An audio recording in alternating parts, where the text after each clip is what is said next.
Good morning बच्चों। हम पिछले लेक्चर में आप लोग को पढ़ाए थे वाष्पदाब पदार्थों के अलग अलग वाष्पदाब किस प्रकार से होते हैं।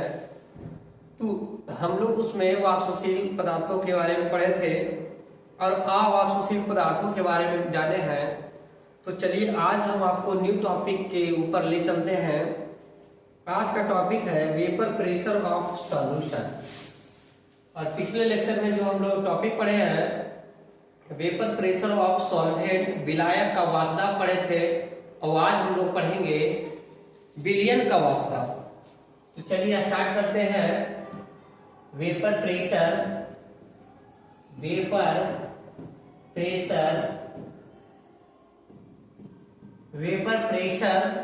Of solution vapour pressure of solution हम लोग आज पढ़ेंगे विलयन का वाष्पदाब। चलिए विलयन का वाष्पदाब पढ़ेंगे। विलयन का वाष्पदाब आज हम लोग देखेंगे विलयन का वाष्पदाब। तो चलिए स्टार्ट करते हैं। विलयन का वाष्पदाब क्या होता है। सबसे पहले सॉल्यूशन है। सॉल्यूशन को दो भागों में बांटे हैं। विलयन को सॉल्यूशन को दो भागों में बांटा गया है। विलयन को दो भागों में बांटा गया है।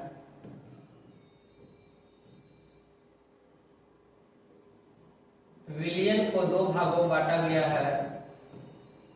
नंबर फर्स्ट अगर बात कर ले सॉल्वेंट और सेकेंड अगर बात करें तो सॉल्यूट। इसका होता है विलायक और इसका होता है विलेय। विलायक होता है एक, दूसरा क्या होता है विलेय। विलायक को हम लोग ए से रिप्रेजेंट करेंगे और विलेय को बी से। ठीक है जी।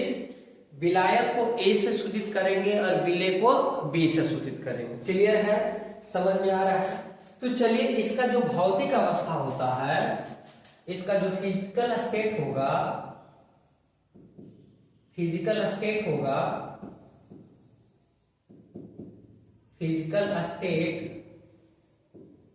भौतिक अवस्था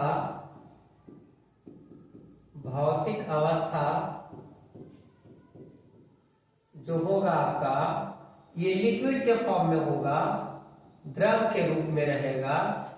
और इसका भी जो भौतिक अवस्था होगा ये भी द्रव के रूप में रहेगा। दोनों अवस्था इसमें द्रव हो रहेगा। ठीक है, ये दोनों अवस्था इसमें क्या रहेगा, द्रव रहेगा। क्लियर बात समझ में आ रहा है। दोनों अवस्था क्या रहेगा बाबू, तो दोनों अवस्था इसमें द्रव रहेगा। तो यहां पर हम बात कर ले सॉल्वेंट हो या फिर सॉल्यूट हो, दोनों का भौतिक अवस्था द्रव के रूप में ही रहेगा। ठीक है। अगर इसका प्रकृति की बात किया जाए, नेचर की बात किया जाए, तो नेचर में अगर बात कर ले, नेचर की अगर बात किया जाए प्रकृति की, तो प्रकृति की अगर बात करें तो इसमें वोलेटाइल होगा। क्या होगा, वोलेटाइल होगा। प्रकृति की बात किया जाए वोलेटाइल होगा, वाष्पशील होगा और ये भी आपका नेचर में क्या होगा, वोलेटाइल होगा। दोनों क्या होगा, वाष्पशील होगा।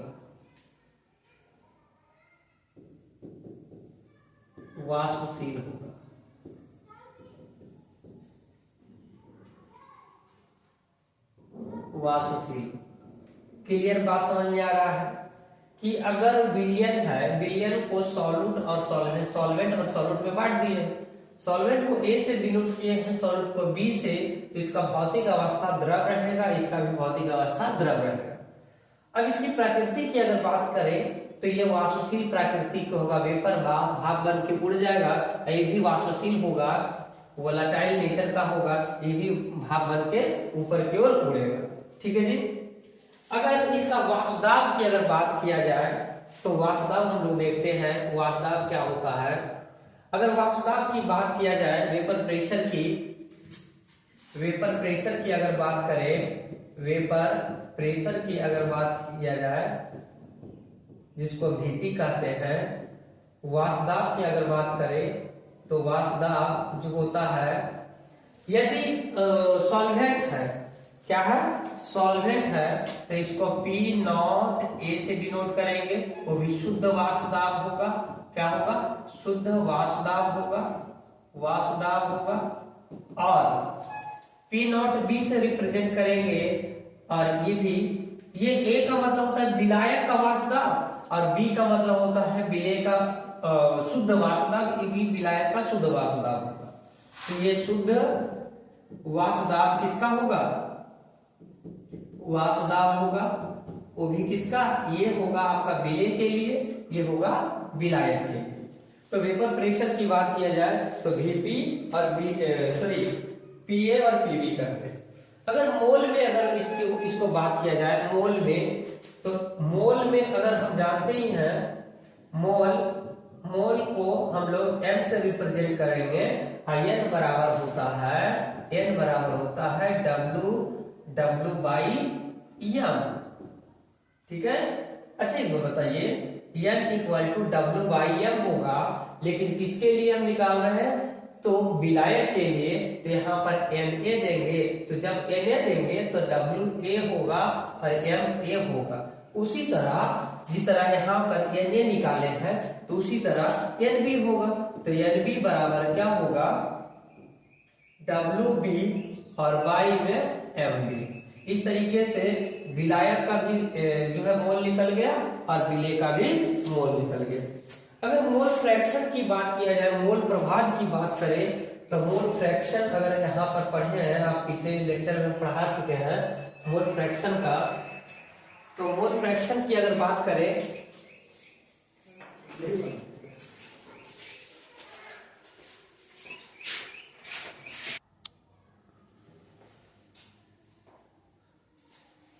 चलिए बच्चे, तो अब अभी हम लोग देखें कि mole equal to N equal to Na और equal to WA by MA, और NB equal to WB by MB। तो इस तरीके से हम लोग मोल देख चुके हैं। चलिए अब देखते हैं हम लोग मोल फ्रैक्शन। तो मोल फ्रैक्शन में क्या होता है, मोल फ्रैक्शन में क्या होता है, मोल फ्रैक्शन में मतलब मोल प्रभाज में क्या होगा, मोल प्रभाज में क्या होता है, मोल प्रभाज को हम लोग X से डिनोट करते हैं। तो XA विलायक के लिए XA इक्वल टू होता है, देखिए यहाँ पर A के पूछा था Na, और Y में होता है Na प्लस NB। आप पिछले लेक्चर में हम पढ़ा भी चुके हैं मोल प्रभाज को। अब यहाँ पर ये XB लिखते हैं, तो XB बराबर जिसका निकालना उसको ऊपर NB, और Y में Na प्लस NB। तो इस तरीके से हम लोग इतने सारी चीजों को देखें। अब रह गई बात कि यदि मान लीजिए अलग अलग एक कंटेनर लिया मैंने, क्या लिया, चलो जल्दी से इसे आप लोग स्क्रीनशॉट ले लो, इसे आप लोग स्क्रीनशॉट लीजिए जल्दी से, ठीक है, स्क्रीनशॉट ले लो। अब हम लोग देखते हैं क्या इसमें कि अलग अलग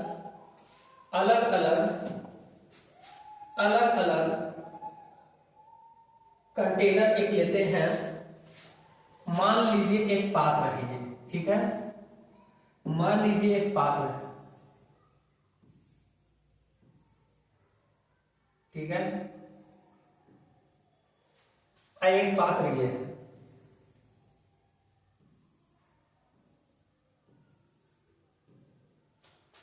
एक पात्र ये है,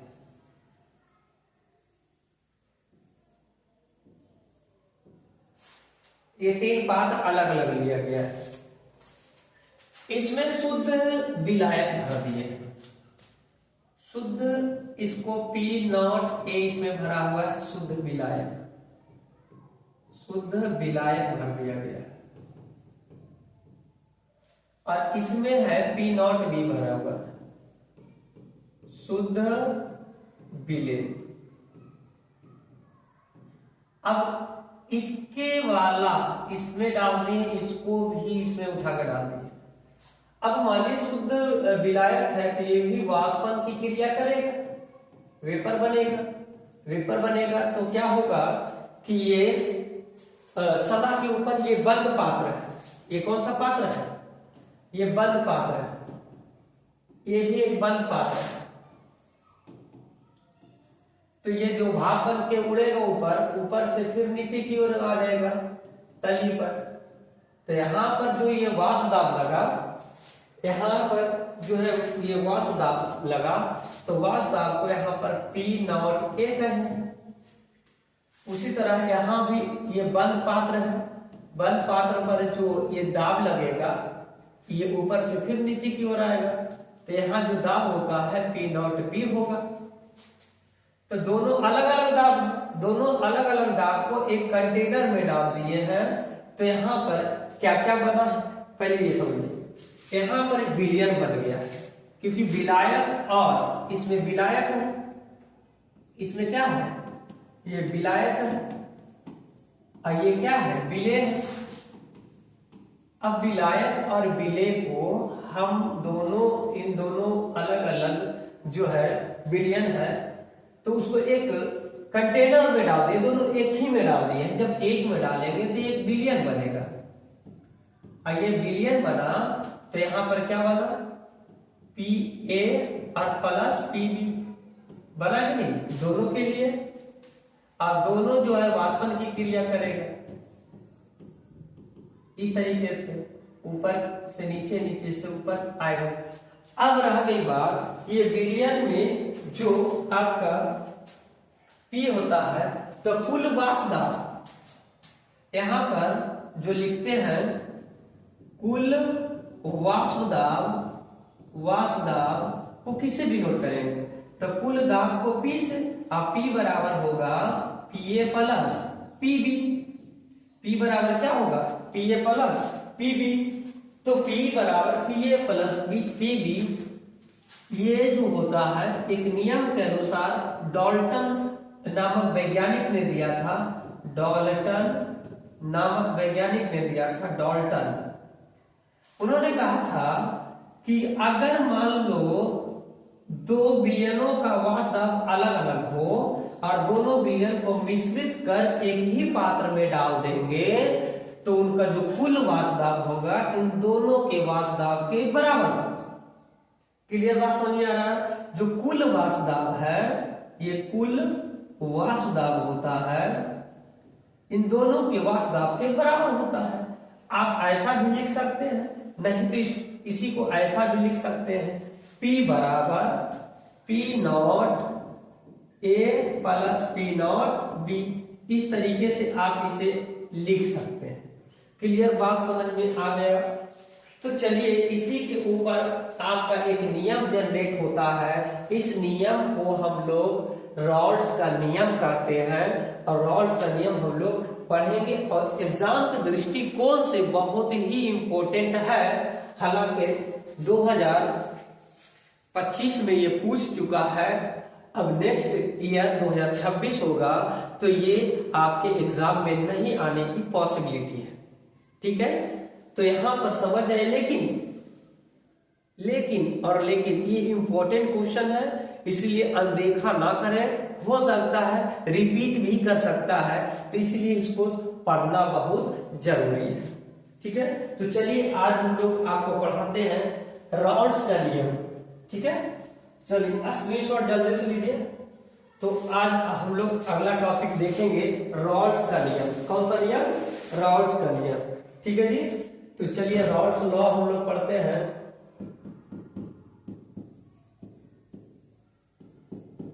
रॉल्स लॉ, रावल का नियम, रावल का नियम या राउल्स का नियम, राउल्स का नियम हम लोग देखते हैं। और ये MVVI है, ये MVVI है, महावीवीआई है एग्जाम के दृष्टिकोण से। चलिए, तो यहां पर हम लोग कुछ डेफिनेशन पहले देखेंगे, उसके बाद हम लोग सब राउल्स के नियमानुसार, राउल्स के नियमानुसार विलयन में, राउल्स के नियमानुसार,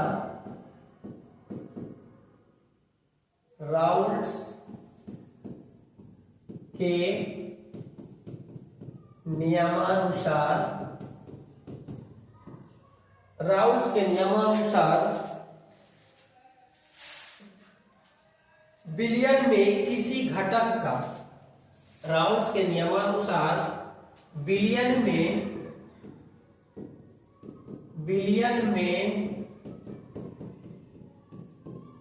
किसी घटक, राउल्स के नियमानुसार विलयन में किसी घटक का वास्तव, किसी घटक का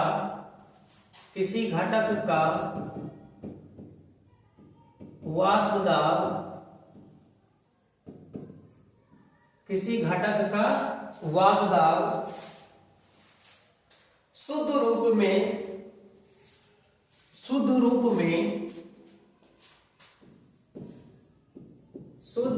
में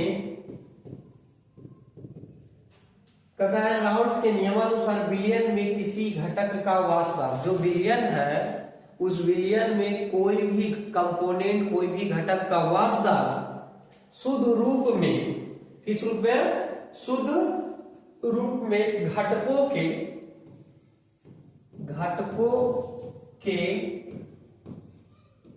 वास्तव, घटकों के वास्तव और मोल प्रभाज,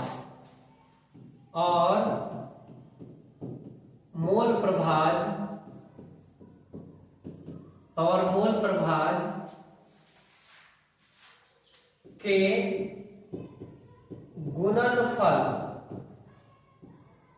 मोल प्रभाज के गुणनफल के बराबर होता है,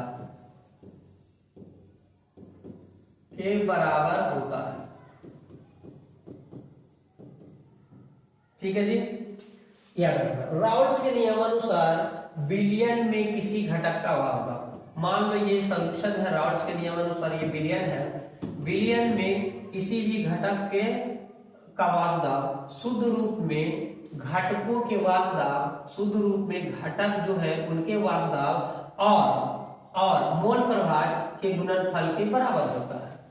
जो घटक का वास्तव होगा और मोल प्रभाज होगा उनका गुणनफल जो है वास्तव, विलयन का वास्तव के बराबर होगा। यहाँ पर ऐसा कहा गया। अब थोड़ा इसे हम लोग अकॉर्डिंग टू ऐसे इसको लिख सकते हैं। विलयन में दो कंपोनेंट होता है, एक पीए होता है और एक क्या होता है, पीबी होता है। तो पीए जो होता है पी नॉट ए इंटू में एक्स ए होता है, पी नॉट ए इंटू में एक्स ए होता है, क्योंकि यहाँ पर लिखा गया है शुद्ध रूप में घटकों के वास्तव और मोल प्रभाज के गुणनफल के बराबर हो रहा है। शुद्ध रूप में घटकों के वास्तव और मोल प्रभाज के गुणनफल के बराबर होगा ये विलयन का वास्तव, ये विलयन का वास्तव। तो विलयन में जो विलायक है यहाँ पर इसका वास्तव और यहाँ पीबी बराबर, इसको भी क्या लिखेंगे, P not B into X B लिखेंगे कि नहीं लिखेंगे, P not B into X B. अब हम जानते हैं क्या, जानते हैं कि डाल्टन के नियमानुसार, डाल्टन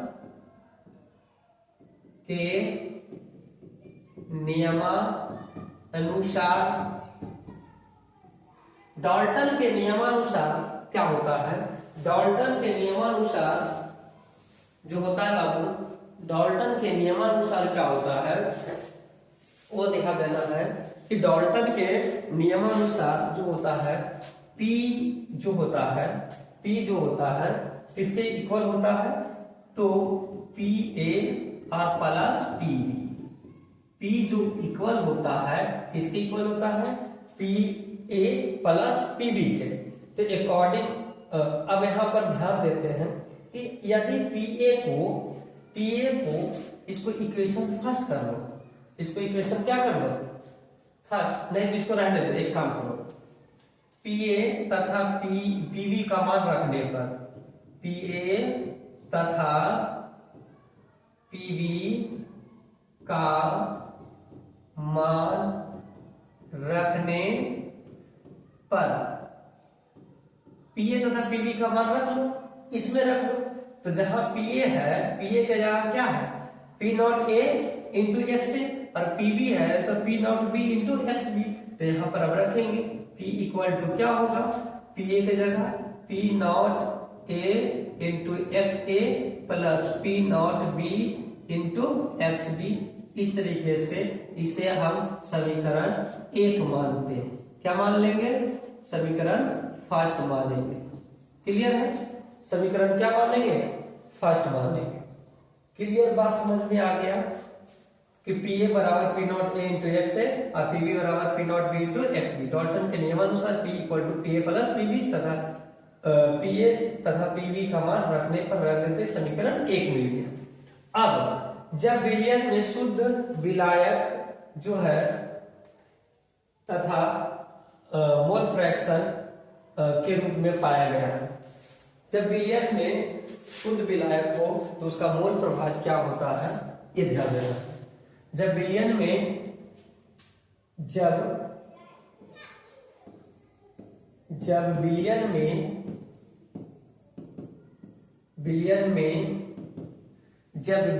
में शुद्ध विलायक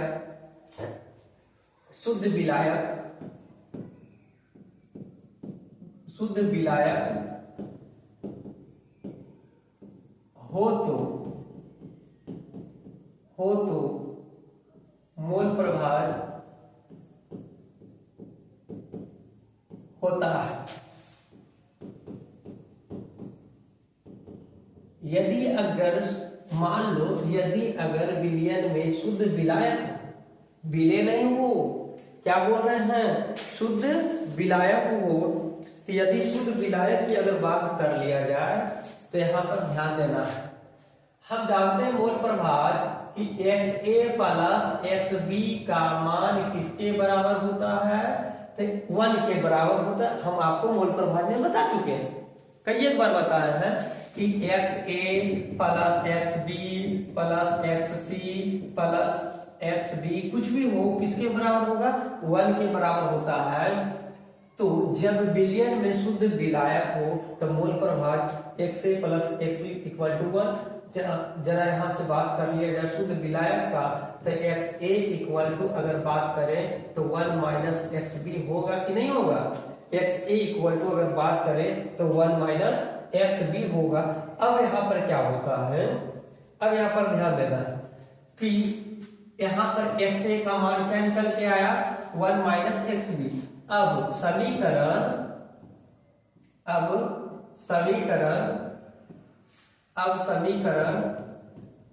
एक में एक्स ए का मान रखने पर, अब देखो समीकरण एक क्या था कि P बराबर P not A into X A और plus P not B into X B. तो जहां एक्स ए है वहां पर क्या रखेंगे, 1 माइनस एक्स बी। तो P equal to P not A और 1 माइनस एक्स बी और प्लस में P not B into X B.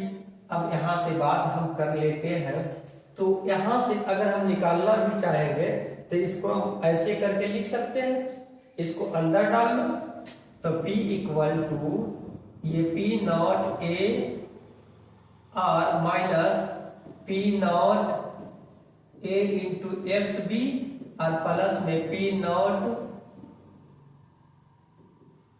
B into X B. ठीक है जी। अब चाहोगे तो यहां से कॉमन ले सकते हैं, एक्स बी दोनों में है, कॉमन ले लो तो P equal to P not A minus, अगर एक्स बी को कॉमन लेते हैं तो क्या हो जाएगा बाबू, P नॉट ए सॉरी, इसको आगे कर लो, इसको पीछे कर लो, ऐसा रहेगा ठीक। इसको हम आगे की ओर चाहे छोड़ो, इसको एक स्टेप और बढ़ा देते हैं, P not A minus P not A into X B और प्लस में P not B into X B. इसको इधर ले लो, इसको हम ऐसे करके लिख सकते हैं P नॉट ए और इसको plus P not B into X B और माइनस में P not A into X B. अब यहां से कुछ कॉमन ले लो। क्या ले लेते हैं? कॉमन। जैसे कॉमन लेते हैं बाबू, जैसे हम लोग कॉमन लेंगे तो कॉमन में क्या बनेगा ये ध्यान देना है। कॉमन में क्या बनेगा वो ध्यान देना है। कॉमन में बनेगा क्या कि P इक्वल टू, यहां से PA तो रहेगा, PA प्लस, अब क्या होगा कि PB माइनस PA होगा, P नॉट B और माइनस में PA और इनटू में क्या होगा XB। तो यहां पर ये किस तरीके से आ गया शुद्ध विलायक के लिए, शुद्ध विलायक के लिए। इसको समीकरण क्या कर लो, इसको समीकरण सेकंड कर लो। इसी प्रकार से, इसी प्रकार से, इसी प्रकार से अब जैसे हम विलायक के लिए निकाले थे उसी प्रकार से हम विलय के लिए भी निकालेंगे। तो विलय के लिए भी क्या होगा, P इक्वल टू, बस यहां पर जो PA था, यहां पर क्या था जो PA था, अच्छा ये P नॉट जो PA था उसके स्थान पर क्या रखेंगे P नॉट B और प्लस जो सेम होगा P नॉट क्या होगा B और माइनस में P नॉट A और इनटू में XB के जगह क्या होगा XA हो जाएगा। क्या हो जाएगा XB के जगह क्या हो जाएगा XA हो जाएगा। तो ये आपका किसके लिए था, तो शुद्ध ये विलय के लिए था और वो क्या था विलायक के लिए। इसको समीकरण क्या कर लो 3 कर लो। तो चलिए यहां तक क्लियर सबका हो गया। तो अब यहाँ पर क्या लिखेंगे, अब यहाँ पर इसी तरह राउल्स के नियम विलायक के लिए भी सिद्ध होता है और विलय के लिए भी सिद्ध होता है। तो अब यहाँ पर छोटा सा अब देखते हैं, यहाँ पर ग्राफ होता है। क्या होता है बाबू, ग्राफ। तो ग्राफ यहाँ पर कैसे देखेंगे वो ध्यान देना है। ग्राफ में देखो, थोड़ा सा ध्यान से समझो ग्राफ क्या होता है।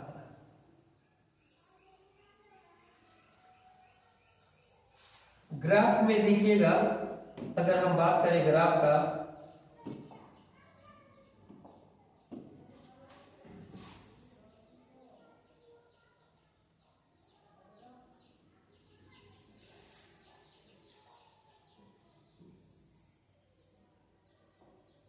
ठीक है, इस तरीके से ऐसा हो गया।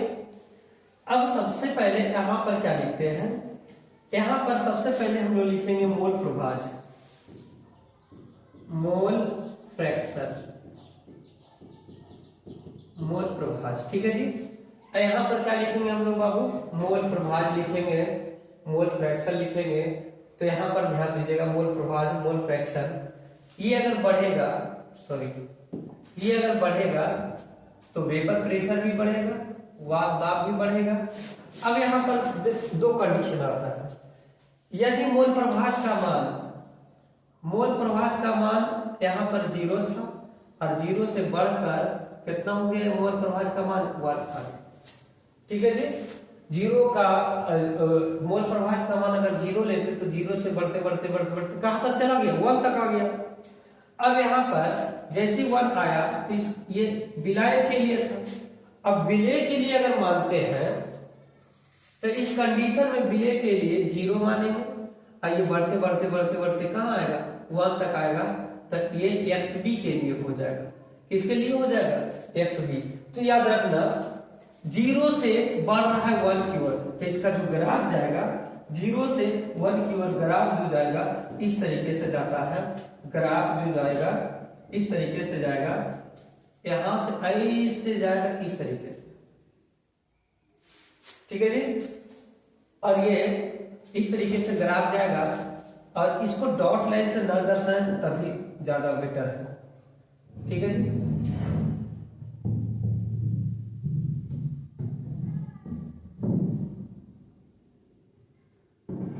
इस तरीके से यहां से यहां डिस्टेंस जो है इसका वैल्यू जो है 1 है। क्या है 1 है, यहां पर 0 है, यहां से यहां 1 है। तो अब बताइए ये किसके लिए है, तो यहां पर बाबू ये जो है आपका P A equal to P not A into X A. अब उसी प्रकार से जिस प्रकार से इधर किए हैं उसी प्रकार से हम दूसरे तरफ से भी कर सकते हैं। दूसरे तरफ से अगर करते हैं तो क्या लेना पड़ेगा वो ध्यान देना। यहां से अगर करते हैं तो इधर भी 1 बढ़ेगा, तो यहां से बढ़ के मान लो ये इधर से ऐसे आ गया,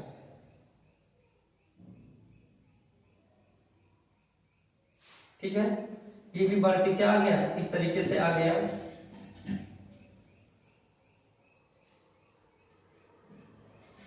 इस तरीके से आ गया। अब बताइए यहां पर क्या लिखेंगे, यहां पर होगा P B equal to P not B into X B, और यहां से यहां भी डिस्टेंस क्या है, ये 1 है। तो ये दोनों कहीं ना कहीं जाके मिलेगा, तो मिलेगा। उस लाइन को क्या बोलते हैं, वो वास्तव का लाइन होता है। यहां पर ये जो लाइन बनेगा, इस लाइन को डॉट लाइन से दर्शाएंगे, और यहाँ पर इस कलर से हम दर्शा रहे हैं। ये कलर जो देख लीजिएगा, ये कलर से दर्शाया जाएगा। इस कलर से हम लोग देंगे। यहाँ पर कुछ और हम दूसरा कलर ले लेते हैं, ठीक है। दूसरा कलर हम एक और कलर मिला देते हैं ताकि आपको दिख जाए। ये डॉट लाइन से, बाकी ये डार्क लाइन से रहेगा। ये सारा का सारा क्या रहेगा, डार्क लाइन से। ये सारा का सारा डार्क लाइन से रहेगा, ठीक है जी। ये गाढ़ा लाइन से रहेगा और ये डॉट लाइन से रहेगा, ठीक है। ये गाढ़ा लाइन से और डॉट लाइन से रहेगा। तो इस तरीके से यहां पर अगर देखते हैं तो यहां पर हम लोग, ये पी ए है, ठीक है। यहां पर देखते हैं तो P इक्वल टू होता है P not A into X A plus P not B into X B. इस तरीके से आ जाता है। और यहाँ फाइनल जो रिजल्ट निकलता है P equal to P not A into X A plus P not B into X B. तो ये जो है रॉड्स के नियम का ये प्रूफ मिल गया। यहां तक आपका रॉड्स का नियम क्लियर है, ठीक है जी। अब यहाँ पर एक बात बताओ, ये जो है रॉड्स का नियम पूरा कंप्लीट होता है इस ग्राफ के ऊपर, बेस पर, आधार पर। अब यहां से रॉड्स का नियम क्लियर हो गया। कल जो है आप लोगों को जो है रॉड्स के नियम जो है वर्सेस डाल्टन के नियम के आधार पर हम कुछ न्यूमेरिकल कैसे बनता है उसके आधार पर हम आपको कल जो है डाल्टन और रॉड्स के नियम में दोनों में डिफरेंट बताएंगे। वो अगला नेक्स्ट वीडियो में आएगा। तो आप लोग जो है आज के लिए इतना ही सेशन रहने दीजिए। और आप लोग जो है इस चीज को जरूर जो है पढ़ें और इसको बनाने की कोशिश करें ताकि आपके लिए बेटर हो और अच्छा हो, ठीक है जी। फिर भी जो बच्चों को अगर डाउट अगर कोई लगता है तो मुझे कमेंट करें और कमेंट में हमें लिख दें कि इस प्रॉब्लम में डाउट है, इस चीज में टॉपिक में डाउट है, तो हम उसको हम ऑफलाइन में हो या फिर ऑनलाइन के माध्यम से ही आपको क्लियर कर देंगे। तो जो बच्चे हमसे नए जुड़ना चाहते हैं, जो बच्चे न्यू जुड़ना चाहते हैं, तो उनके लिए एक छोटा सा संदेश है। मेरा जो है 15 फरवरी 2025 को जो है 9 से 10 AM में जो है 12th क्लास का न्यू बैच जो है स्टार्ट हो रहा है आपका A to Z केमिस्ट्री में। और मेरा जो है यूट्यूब चैनल जो है A to Z chemistry Sujeet sir के नाम से है। तो जो बच्चे हमसे न्यू अगर जुड़ना चाह रहे हैं तो A to Z chemistry Sujeet sir आप YouTube पर जाइएगा, सर्च कीजिएगा तो मेरा चैनल वहां मिल जाएगा। उसे आप लोग बेल आइकन दबा ले, सब्सक्राइब कर ले ताकि आपका जो अगला नोटिफिकेशन है आपके जल्दी मिले और उस चीज को आप पढ़ पाए। तो ठीक है, तो आज का सेशन यही समाप्त करते हैं। कल मिलेंगे नए सेशन के साथ। तो आज के लिए गुड बाय।